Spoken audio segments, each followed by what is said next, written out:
Salut à tous, allez, aujourd'hui on se retrouve donc pour une préparation stage 3 sur ce Can-Am Maverick Sport 1000. Donc on a déjà fait, sauf que la différence avec la dernière fois, celui-ci a un pare-brise. Donc il est la différence, donc on en avait fait un avec le gros intercouleur derrière. Et maintenant on ne développe plus ce kit parce que c'est beaucoup trop long à faire. Et pour ceux qui ont les pare-brises, donc ça ne peut pas refroidir. Donc maintenant on a un intercouleur RO, le montage a été optimisé. On a toujours une liste de pièces assez importante, mais on a un gain qui est très très bon. Donc là, on commence par un passage au banc, une vérification que le véhicule est dans un bon état, et après, direction l'atelier.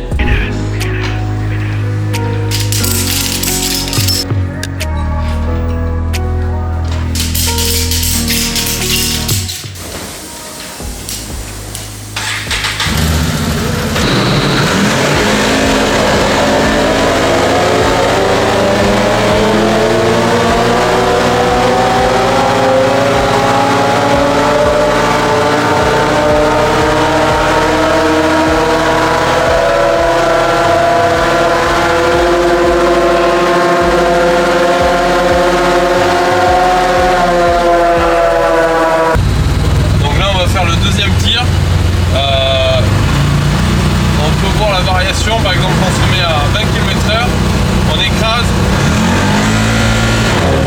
6003, 6005.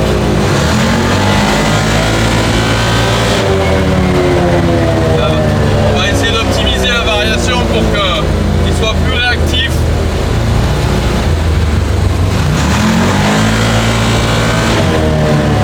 Et qu'il prenne au moins 7002, 7005.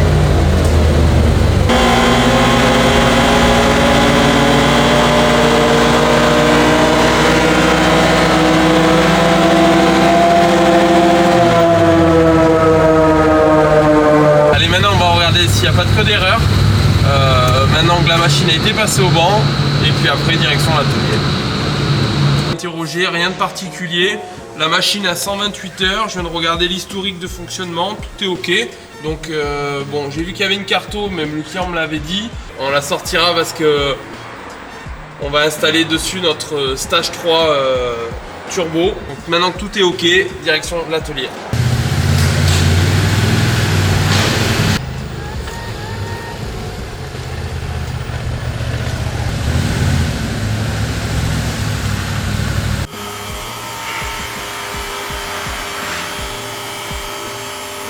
Allez, on se retrouve à l'atelier, donc j'ai un petit peu avancé de mon côté. Donc là j'ai fait un montage à blanc du turbo. Donc j'ai mis le support de turbo, le silencieux. Donc là je suis en train de monter les injecteurs. Donc j'ai fait ce côté, donc injecteur majoré, bougie modifiée, la température de fonctionnement de la bougie est différente. Donc pourquoi je change les injecteurs? On demande plus de carburant pour le kit turbo, donc automatiquement il faut débiter plus de carburant. Et si l'injecteur est trop petit, on a un risque avec l'injecteur chauffe et grille et de manquer de carburant et de le casser. Donc pour éviter tout ça, pour que la prépa soit fiable, je monte des gros injecteurs, je monte des bougies différentes. Puis il y a tout un tas de pièces que je change également, comme le capteur de pression. Donc je le change, il est au-dessus, il est tout en haut. Voilà, il est tout en haut. Donc là de ce côté, la bougie injecteur est fait, le support de turbo est mis. Je décale aussi la boîte air, donc l'emplacement de la boîte air est un tout petit peu modifié, mais on peut toujours la sortir en place. Là je vais le descendre et je vais faire l'injecteur avant, la bougie avant, puis on va pouvoir finaliser le montage. Donc là je viens de démonter les pièces d'origine, donc le silencieux qui pèse.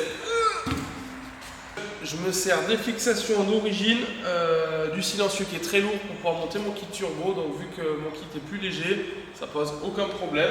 Voilà, donc là tout est déposé. On peut attaquer la suite.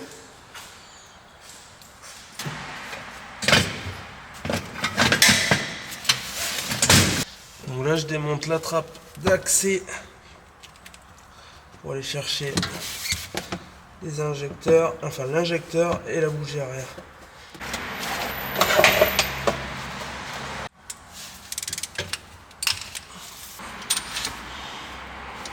Donc ça c'est la bougie d'origine, c'est la bougie standard. Et là c'est de la bougie iridium On peut voir, je sais pas si l'autofocus. Voilà, donc c'est de la bougie Racing avec un indice thermique différent, avec de la graisse cuivrée de façon à ce qu'elle ne se bloque pas dans la culasse dans le temps. 14 newtons, le couple maximum pour ces petites bougies pour pas que ça casse dedans.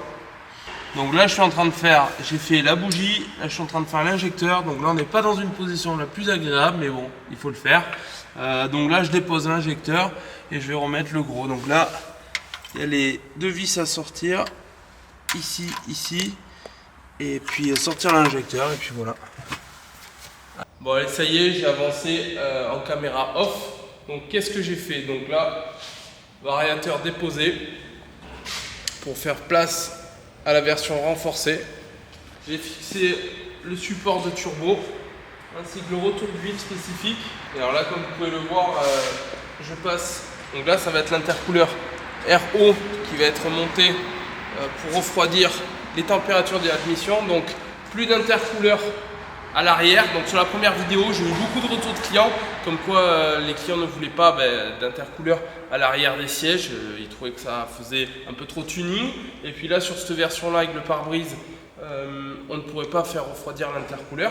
Donc là on passe sur une version RO. Alors on ne prend pas le liquide de refroidissement du moteur. Pourquoi? Elle serait elle est moins à 90 degrés, donc 90 degrés ça refroidirait pas l'intercooleur, limite ça le ferait chauffer. Donc là on passe sur un circuit indépendant, donc là on monte une pompe à eau électrique, hop, voilà, je sais pas si on la voit, ici pompe à eau électrique. Donc là je fais passer tous les tuyaux d'eau. Alors sur ce modèle il a le chauffage, donc c'est vraiment pas évident de faire passer les tubulures, mais là on les fait passer là. Et après, le radiateur d'eau se retrouve ici. Hop. Donc là, c'est un montage spécifique. Donc le radiateur d'eau est ici.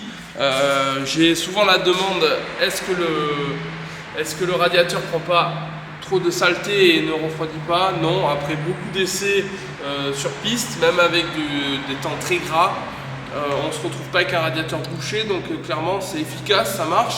On met même ici, je ne sais pas si Yann arrivera à vous le montrer, là, un vase d'expansion spécifique. Alors bon, il a le lave-glace qui gêne un petit peu, mais là on a un vase d'expansion pour le système d'eau.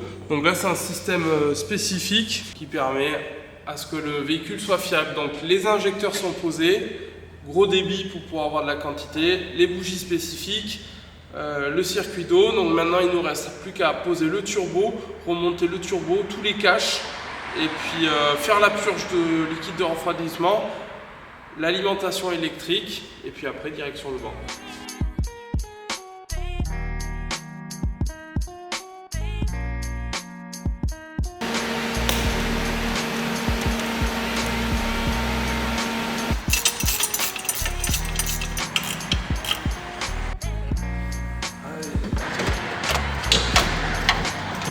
Donc là, le turbo, il est béquillé, il est fixé par le support, donc pas de risque de casse de la downpipe. Et puis maintenant, il ne reste plus qu'à fixer l'intercooleur et tout le reste.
Allez, on s'est trouvé ici pour l'épisode numéro 1 du kit turbo avec l'intercouleur derrière. Donc on fera l'épisode numéro 2 ici. Donc ça y est, le kit est terminé. Ça marche très fort. Je suis assez content. Donc là, la machine va très bien. Donc peut-être un petit peu de réglage de suspension pour avoir un petit peu moins de roulis. Déjà, on a modifié le châssis avec une barre stable. Ça nous permet de passer très fort. Manque encore un petit peu de réglage. Le kit est très efficace, donc si vous voulez avoir des renseignements, n'hésitez pas à me contacter. Plusieurs kits, plusieurs montages, donc avec des variateurs renforcés. Contactez-moi et je vous établirai un devis si vous le souhaitez. Allez, on se retrouve pour une prochaine vidéo. N'hésitez pas à liker, à partager. Et si vous voulez me laisser un petit commentaire pour me dire ce que vous voulez voir la prochaine fois, vous pouvez. Allez, à bientôt.